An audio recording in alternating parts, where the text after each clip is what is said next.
ಇವತ್ತು ಈ ಪತ್ರಿಕಾಗೋಷ್ಠಿಯನ್ನು ನಾನು ಕಳೆದ 4-5 ದಿವಸಗಳಿಂದ ಜಿಲ್ಲೆಯಲ್ಲಿ ಬೇರೆ ಬೇರೆ ರೀತಿಯ ಈ ಜಿಲ್ಲೆಯಲ್ಲಿ ನಡೆದಂಥ ಅಹಿತಕರ ಘಟನೆಗಳ ಬಗ್ಗೆ ಇವತ್ತು ತಮಗೆಲ್ಲ ತಿಳಿದಿದೆ. ಮೊನ್ನೆ ಕಾಂಗ್ರೆಸ್ ಪಕ್ಷ AICC ಜನರಲ್ ಸೆಕ್ರೆಟರಿ ಹಾಗೆ CWC ಮೆಂಬರ್ ಕೂಡ ರಾಜ್ಯಸಭಾ ಸದಸ್ಯರಾಗಿರೋದಂಥ ನಾಸಿರ್ ಹುಸೇನ್ ರವರ ನೇತೃತ್ವದಲ್ಲಿ ಒಂದು ತಂಡವನ್ನು ಇಲ್ಲಿಗೆ ಕಳುಹಿಸಿತ್ತು.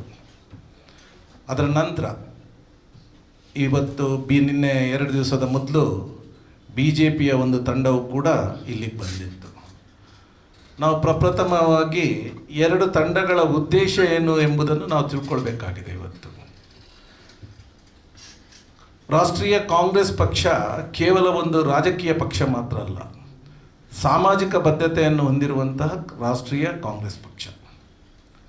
ಇವತ್ತು ರಾಷ್ಟ್ರೀಯ ಕಾಂಗ್ರೆಸ್ ಪಕ್ಷ ತಮ್ಮ ತಂಡವನ್ನು ಇಲ್ಲಿಗೆ ಕಳಿಸಿಕೊಟ್ಟಾಗ ಅದರ ಸ್ಪಷ್ಟ ಉದ್ದೇಶ ಏನಾಗಿತ್ತು, ಯಾವ ಕಾರಣಕ್ಕಾಗಿ ಇಲ್ಲಿ ಅಶಾಂತಿ ಉಂಟಾಗ್ತಾ ಇದೆ, ಈ ಒಂದು ಪ್ರದೇಶದ ಬೆಳವಣಿಗೆಗೆ ಬಹಳಷ್ಟು ಪೆಟ್ಟು ಬೀಳ್ತಾ ಇದೆ, ಇದನ್ನು ಯಾವ ರೀತಿಯಲ್ಲಿ ಸರಿ ಮಾಡ್ಬೋದು ಅನ್ನೋದರ ಬಗ್ಗೆ ಪ್ರಮುಖರನ್ನು ಅವರನ್ನು ಮಾತನಾಡಿಸಿ ಅವರ ಅಭಿಪ್ರಾಯಗಳನ್ನು ಮತ್ತೆ ಸಹಜ ಸ್ಥಿತಿಗೆ ತರುವಲ್ಲಿ ನಾವು ಏನು ಮಾಡಿದರೆ ಆಗ್ಬೋದು ಎನ್ನುವುದನ್ನು ಅಧ್ಯಯನ ಮಾಡಲಿಕ್ಕೋಸ್ಕರ ಒಂದು ತಂಡವನ್ನು ಕಳಿಸಿಕೊಟ್ಟಿರುವಂಥದ್ದು.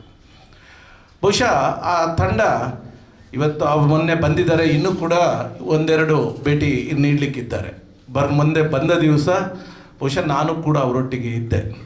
ಅಧಿಕಾರಿಗಳನ್ನು ಭೇಟಿ ಮಾಡಿದರು, ಬೇರೆ ಬೇರೆ ಧಾರ್ಮಿಕ ಮುಖಂಡರುಗಳನ್ನು ಭೇಟಿ ಮಾಡಿದರು, ಸಾಮಾಜಿಕ ಕಾರ್ಯಕರ್ತರನ್ನು ಭೇಟಿ ಮಾಡಿದರು, ಕೆಲವು ಸಂಘ ಸಂಸ್ಥೆಗಳನ್ನು ಭೇಟಿಯಾಗಿ ಈ ಜಿಲ್ಲೆಯಲ್ಲಿ ಅಶಾಂತಿ ಉಂಟಾಗ್ತಿರೋದಕ್ಕೆ ಏನು ಕಾರಣಗಳನ್ನು, ಇದನ್ನು ಯಾವ ರೀತಿ ನಾವೆಲ್ಲರೂ ಸೇರಿ ಸರಿ ಮಾಡಬೇಕು ಎನ್ನುವುದು ಅವರ ಒಂದು ಅಭಿಪ್ರಾಯಗಳನ್ನು ತೆಗೆದುಕೊಂಡಿದ್ದಾರೆ. ಇವತ್ತು ಕಾರ್ಮಿಕ ವರ್ಗದ ನಾಯಕರನ್ನು ಕೂಡ ಕರೆಸಿ ಅವರ ಹತ್ರವೂ ಕೂಡ ಮಾತನಾಡಿ ಅಭಿಪ್ರಾಯಗಳನ್ನೆಲ್ಲ ತೆಗೆದುಕೊಂಡಿದ್ದಾರೆ.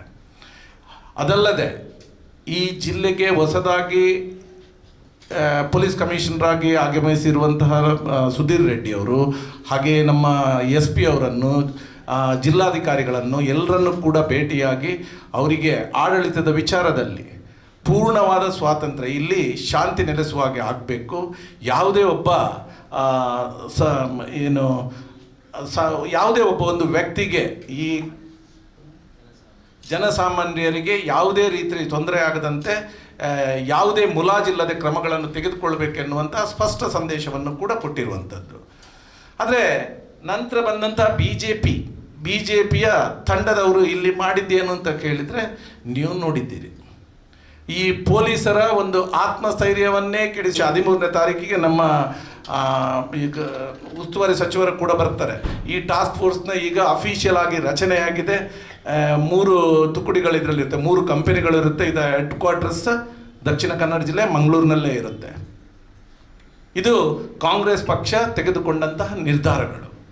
ಆದರೆ ಇದು ಎಲ್ಲ ಸರಿಯಾಗಬೇಕಂದ್ರೆ ಇದಕ್ಕೆ ಸೂಕ್ತ ಸಹಕಾರಗಳನ್ನು ಕೂಡ, ಅಭಿವೃದ್ಧಿಯ ಬಗ್ಗೆ ತಮಗೆ ಏನಾದರೂ ಚಿಂತೆ ಇದ್ದರೆ ನೀವು ವಿರೋಧ ಪಕ್ಷದವರು ಕೂಡ ಮಾಡಬೇಕಾಗಿರೋದು ನಿಮ್ಮ ಧರ್ಮ ಅಲ್ವಾ ಅಂತ ನಾನು ನಿಮ್ಮನ್ನು ಕೇಳಲಿಕ್ಕೆ ಇಚ್ಛಿಸ್ತೇನೆ. ಅದರೊಟ್ಟಿಗೆ ಇನ್ನೊಂದು ಮಾತೇನು ಅಂತ ಕೇಳಿದರೆ, ಬಹುಶಃ ತಮಗೆಲ್ಲರಿಗೂ ಗೊತ್ತಿದೆ, ಇಲ್ಲಿ ಅಶಾಂತಿಗೆ ಕಾರಣ ಯಾರೇ ಒಬ್ಬರು ಜನಸಾಮಾನ್ಯರಲ್ಲ, ಒಂದು ಪಕ್ಷಕ್ಕೆ ಸೀಮಿತವಾಗಿ ಒಂದು ಪಕ್ಷದಲ್ಲಿ ಗುರುತಿಸಿಕೊಳ್ಳುವಂತಹ ನಾಯಕರೆನಿಸಿಕೊಂಡವರ ಪ್ರಚೋದನಾತ್ಮಕ ಮಾತುಗಳು. ಅದು ಯಾವ ಪಕ್ಷದಲ್ಲಿ ಅವರು ಇರ್ಬೋದು, ಆದರೆ ಅವರು ಈ ಸಮಾಜ ಘಾತುಕರು ಅನ್ನುವಂಥದ್ದು, ಅವರನ್ನು ನಾವು ಧರ್ಮದ ಇದರಲ್ಲಿ ಆಧಾರದಲ್ಲಿ ನೋಡುವುದಿಲ್ಲ. ಬಹುಶಃ ಇವತ್ತು ಏನಾದರೂ ಈ BJP ನಾಯಕರಿಗೆ ಅವರಿಗೆ ಸ್ವಲ್ಪ ಆದರೂ ಕಾಮನ್ ಸೆನ್ಸ್ ಅನ್ನೋದು ಇದ್ದಿದ್ದರೆ ಅವರು ಬಹುಶಃ ಅವರ ನಾಯಕರುಗಳನ್ನು ಕರೆಸಿಕೊಂಡು, ನೋಡಿ ನೀವು ಸ್ವಲ್ಪ ಪ್ರಚೋದನೆ ಕೊಟ್ಟು ಮಾತಾಡೋದನ್ನು ಬಿಟ್ಟು ಎಲ್ಲರೂ ಒಟ್ಟಿಗೆ ಶಾಂತಿ ನೆಲೆಸುವಂತೆ ಒಳ್ಳೆಯ ರೀತಿಯಿಂದ ಸಮಾಜಕ್ಕೆ ಪಾಸಿಟಿವ್ ಮೆಸೇಜನ್ನು ಕೊಡ್ತಾ ಇರಿ ಅನ್ನುವಂಥ ಮಾತನ್ನು ಅವರಿಗೆ ಹೇಳಬೇಕಿತ್ತು. ಆ ನಿಯೋಗ ಇಲ್ಲಿ ಬಂದು ಮತ್ತೆ ಜನರನ್ನು ಬೇರೆ ರೀತಿಯಿಂದ ಪ್ರಚೋದನೆ ಮಾಡುವಂಥ ಕೆಲಸ ಮಾಡೋದಲ್ಲ, ಇದನ್ನು ಅವರು ಮಾಡಬೇಕಿತ್ತು ಅಂತ ನಾನು ಹೇಳಲಿಕ್ಕೆ ಇಚ್ಛಿಸ್ತೇನೆ. ಅದರ ಒಟ್ಟಿಗೆ ಇನ್ನೊಂದು ವಿಚಾರ, ಬಹುಶಃ ಖಂಡಿತವಾಗ್ಲೂ ನಾನು ಟೀಕೆಗೋಸ್ಕರ ಈ ಮಾತನ್ನು ಹೇಳ್ತಿಲ್ಲ, ಟೀಕೆ ಅಲ್ಲ ಇದು, ಜಸ್ಟ್ ಫಾಲೋ ಅಪ್. ನಾನು ಕಳೆದ ಬಾರಿಯ ಲೋಕಸಭಾ ಚುನಾವಣೆಯಲ್ಲಿ ಅಭ್ಯರ್ಥಿಯಾಗಿ ಸ್ಪರ್ಧಿಸಿದ್ದೆ. ನನಗೂ ಕೂಡ ಸುಮಾರು 6,14,923 ಮತಗಳೇ ನನಗೂ ಕೂಡ ಹಾಕಿದ್ದಾರೆ, ಮಾಡ್ತಾ ಇದ್ದಾರೆ ಅನ್ನುವಂಥದ್ದು. ಇವತ್ತು ವಿಶೇಷವಾಗಿ ಹೇಳಬೇಕಂದ್ರೆ ಪ್ರಪ್ರಥಮವಾಗಿ ನಮ್ಮ JBF ಕಂಪನಿ, JBF ಏನಾಯಿತು ಅಂತ ಹೇಳಿದರೆ ಅದು ಇಲ್ಲಿಂದ ಮುಚ್ಚುವಂಥ ಪರಿಸ್ಥಿತಿ ಬಂತು. ಆ ಸಂದರ್ಭದಲ್ಲಿ ಅದನ್ನು ಗೇಲ್ನವರು ಟೇಕ್ ಓವರ್ ಮಾಡಿದರು. ಈ JBFನವರು ಈ ಒಂದು ಕಂಪನಿಯಲ್ಲಿ ಆರಂಭ ಮಾಡಬೇಕಾದ್ರೆ ಅದಕ್ಕೆ ಸಂಬಂಧಪಟ್ಟ ಲ್ಯಾಂಡ್ ಎಕ್ವೈರ್ ಆಗುತ್ತೆ. ಆ ಎಕ್ವೈರ್ ಆಗುವಾಗ ಅದರ ಅಗ್ರಿಮೆಂಟಲ್ಲಿ ಏನಿರುತ್ತೆ ಅಂತ ಕೇಳಿದರೆ ಅವರಿಗೆ ಕಂಪನ್ಸೇಷನ್ನ ಒಟ್ಟಿಗೆ 1 ಎಕರೆ ಜಾಗ ಹೋದವರಿಗೆ ಅವರ ಕುಟುಂಬಕ್ಕೆ ಒಂದು ಉದ್ಯೋಗವನ್ನು ಪರ್ಮನೆಂಟಾಗಿ ಕೊಡಬೇಕನ್ನುವಂಥದ್ದು ಇಂಥ ಒಂದು ಅಗ್ರಿಮೆಂಟ್ ಇತ್ತು. ಆದರೆ ಆ ಕಂಪನಿ ಮುಚ್ಚಿ ಹೋಗುತ್ತೆ. ಆ ಸಮಯದಲ್ಲಿ ಅದನ್ನು ಗೇಲ್ನವರು ಟೇಕ್ ಓವರ್ ಮಾಡ್ತಾರೆ. ಗೇಲ್ನವರು ಟೇಕ್ ಓವರ್ ಮಾಡಿದಾಗ ಅವರಲ್ಲಿ ಈ ಪ್ರಸ್ತಾವನೆಗಳು ಬಂದಾಗ ಇವರಿಗೆ ಉದ್ಯೋಗ ಕೊಡಲಿಕ್ಕೆ ಆಗೋದಿಲ್ಲ ಅಂತ ಹೇಳಿದರು. ನಮ್ಮ ಉಸ್ತುವಾರಿ ಸಚಿವರು, ಜಿಲ್ಲಾಧಿಕಾರಿಯವರು, ನಮ್ಮ ಪಕ್ಷದ ನಾಯಕರು, ವಿಶೇಷವಾಗಿ ನಮ್ಮ ಕಾರ್ಮಿಕ ಮುಖಂಡರು, ನಮ್ಮ ಲಾರೆನ್ಸ್ನವರ ಇವರ ಎಲ್ಲ ಒಂದು ಇದರಲ್ಲಿ ಸಂತೋಷ್ ಲಾಡ್ ಅವರ ಇದರಲ್ಲಿ ಒಂದು ಮೀಟಿಂಗ್ ನಡೆಯುತ್ತೆ. ಈ ಮೀಟಿಂಗ್ನಲ್ಲಿ ಅವರಿಗೆ ಸ್ಪಷ್ಟವಾಗಿ ಹಿಂದೆ ನಡೆದಂಥ ಅಗ್ರಿಮೆಂಟ್ ಇದು ಇವ್ರಿಗೆ ಕೂಡ ಬೈಂಡಿಂಗ್ ಅನ್ನೋದನ್ನು ಸ್ಪಷ್ಟವಾಗಿ ಅವರಿಗೆ ತಿಳಿಸಿದಾಗ ಅವರು ಮತ್ತೆ ನಾನು ನೋಡಿ ಸೂಕ್ತವಾದಂಥ ಒಂದು ಕೆಲಸಗಳನ್ನು ಮಾಡ್ತೇವೆ ಅನ್ನುವಂಥ ಒಂದು ಆಶ್ವಾಸನೆ ಗೇಲ್ ಕಂಪನಿಯವರಿಂದ ಸಿಕ್ತು. ಅದನ್ನು ಆ ಹೊತ್ತಿಗೆ ಇಲ್ಲಿ ಸಂಸದರಾಗಿ ಆರಿಸಿ ಬಂದಂಥ ಬ್ರಜೇಶ್ ಚೌಟನ್ ಅವರು ಕೂಡ ಕೇಂದ್ರ ಪೆಟ್ರೋಲಿಯಂ ಸಚಿವರನ್ನು ಭೇಟಿಯಾಗಿ ಅವರಲ್ಲಿ ಇದರ ಬಗ್ಗೆ ಹೇಳ್ತಾರೆ. ಆವಾಗ ಅಲ್ಲಿ ಅವರು ಒಂದು ನೋಟ್ ಹಾಕಿ ಕಳಿಸ್ತಾರೆ, ಇವರನ್ನು ಟೆಂಪರರಿ ಬೇಸಿಸ್ ಮೇಲೆ ಅಲ್ಲಿ ಕೆಲಸಕ್ಕೆ ತೆಗೆದುಕೊಳ್ತಾರೆ ವಾಪಸ್. ಟೆಂಪರರಿ ಬೇಸಿಸ್ನಲ್ಲಿ ಅವರಿಗೆ ನಿಜವಾಗಿ ಆ ಅಗ್ರಿಮೆಂಟ್ ಪ್ರಕಾರ ಪರ್ಮನೆಂಟ್ ಆಗಿ ಕೆಲಸ ಕೊಡಬೇಕಿತ್ತು. ಈಗಲೂ ಕೂಡ ಅವರು ಇರೋದು ಟೆಂಪರರಿ ಬೇಸಿಸ್ನಲ್ಲಿ. ಒಂದು.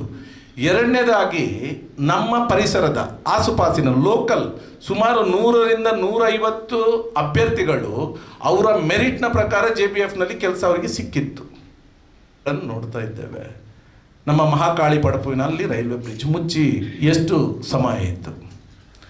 ಇದನ್ನು ಬೇಗ ಮುಗಿಸಲಿಕ್ಕೆ ತಾವು ಏನು ಕ್ರಮ ಕೈಗೊಂಡಿದ್ದೀರಿ, ಯಾವ ಕೆಲಸಗಳು ಆಗ್ತಾ ಇದೆ ಅನ್ನುವಂಥದ್ದನ್ನು ಇದನ್ನು ನೀವು ಜನರಿಗೆ ತಿಳಿಸಬೇಕಾದಂಥ ಅಗತ್ಯ ಇದೆ. ನಿಮಗೆ ಯಾರಿಂದ ಅಭಿವೃದ್ಧಿ ವಿಚಾರದಲ್ಲಿ ನಿಮಗೆ ಯಾರಿಗಾದರೂ ಏನಾದರೂ ಸಹಕಾರ ಕಾಂಗ್ರೆಸ್ ಪಕ್ಷದಿಂದ ಬೇಕು ಅಂತಾದರೆ ಯಾವತ್ತೂ ಕೂಡ ಹಿಂದೆ ಮುಂದೆ ನೋಡೋದಿಲ್ಲ. ನಿಮಗೆ ಎಲ್ಲ ಸಹಕಾರಗಳನ್ನು ಕಾಂಗ್ರೆಸ್ ಪಕ್ಷ ನೋಡುತ್ತೆ. ಅಭಿವೃದ್ಧಿಯ ವಿಚಾರದಲ್ಲಿ ಕಾಂಗ್ರೆಸ್ ಪಕ್ಷ ಯಾವತ್ತೂ ಕೂಡ ರಾಜಿ ಮಾಡಿಕೊಡೋದಿಲ್ಲ, ನಿಮ್ಮೊಟ್ಟಿಗಿರ್ತದೆ. ಆದರೆ ನೀವು ಏನು ಮಾಡ್ತಾ ಇದ್ದೀರಿ ಅನ್ನೋದನ್ನು, ಇದಕ್ಕೆ ನಿಮ್ಮ ಪ್ರಯತ್ನಗಳು ಎಷ್ಟರ ಮಟ್ಟಿಗೆ ಆಗಿದೆ ಕೇಂದ್ರ ಸರ್ಕಾರದಿಂದ, ಇದನ್ನು ತಿಳಿಸುವಂಥ ಕೆಲಸ ಜವಾಬ್ದಾರಿ ನಿಮಗೆ ಕೂಡ ಇದೆ. ಅದರ ಒಟ್ಟಿಗೆ ಇವತ್ತು ನಾವು ಏರ್ಪೋರ್ಟ್ನ ವಿಚಾರ ನಾವು ಮಾತಾಡ್ತೇವೆ. ಮಂಗಳೂರು ಏರ್ಪೋರ್ಟ್ ಅಂತ ಹೇಳಿದ ತಕ್ಷಣ ಇವತ್ತು ರನ್ವೇ ಸ್ವಲ್ಪ ಇನ್ನೂ ಕೂಡ ಅಭಿವೃದ್ಧಿ ಹೊಂದಬೇಕು, ಹಾಗೆ ನಮ್ಮಲ್ಲಿ ಸ್ಪೆಷಲ್ ಏರ್ ಟ್ರಾಫಿಕ್ ಜಾಸ್ತಿ ಆಗಬೇಕನ್ನುವಂಥದ್ದು ಇದೆಲ್ಲ ಇದೆ. ಇಂಟರ್ನ್ಯಾಷನಲ್ ಏರ್ಪೋರ್ಟ್ ಅಂತ ನಾವು ಹೇಳ್ತಾ ಇದ್ದೇವೆ. ಆದರೆ ಇಲ್ಲಿಗೆ ಬರುವಂಥದ್ದು ಕೇವಲ ಗಲ್ಫ್ ಕಂಟ್ರೀಸಿಂದ, ಅಂತಾರಾಷ್ಟ್ರೀಯ ಅಂದರೆ ಗಲ್ಫ್ ಕಂಟ್ರೀಸಿಂದ ಮಾತ್ರ ಏರ್ಪೋರ್ಟ್ಗಳು ಬರುವಂಥದ್ದು. ನೀವು ಅವತ್ತು ನಾನು ನೋಡಿದೆ ಸೋಷಿಯಲ್ ಮೀಡಿಯಾದಲ್ಲಿ ಬಹಳ ದೊಡ್ಡದಲ್ಲಿ ಒಂದು ಇದನ್ನು ಹಾಕಿದ್ರಿ, ಪೋಸ್ಟ್ಗಳನ್ನು. ಸಿಂಗಾಪುರ್ ಏರ್ಲೈನ್ಸ್ 1 ವಾರದಲ್ಲಿ ಆರಂಭ ಆಯಿತು, ಇಲ್ಲಿ ಬಂತು, ಲ್ಯಾಂಡ್ ಆಯಿತು ಅನ್ನುವಂಥದ್ದು. ಎಲ್ಲಿ ಹೋಯಿತು ಮತ್ತೆ?